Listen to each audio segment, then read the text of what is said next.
on the left.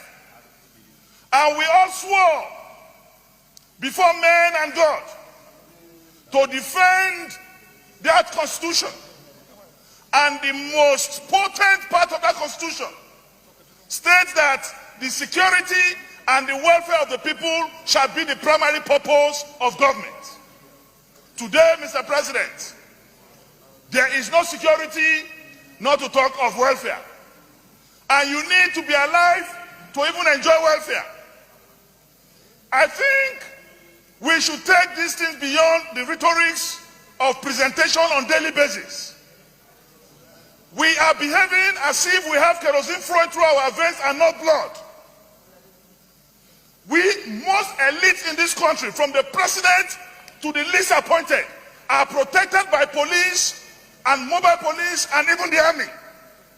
Who is to protect the common man on the streets? Who is to protect the palm wine tapper in Humuleri? Who is to protect the Baduku in Marafa? Who is to protect the poor farmer in Ogbomoso?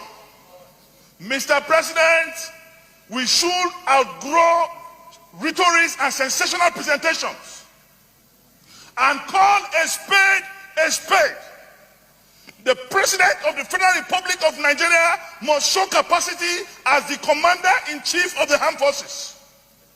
And if we need international support, we should say so on time.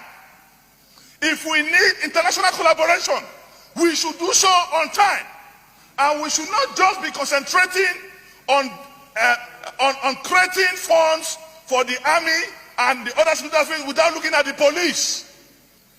Intelligence gathering in this country is dead. Events will happen, there will be signals that they will happen, and they will happen, and there will be no remedy.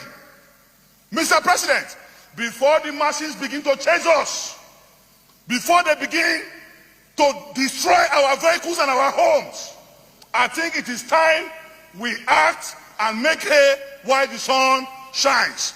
You, the leadership of the Senate, I am advising and suggesting that you move and see the president. Let the president understand the magnitude and intensity of what is happening.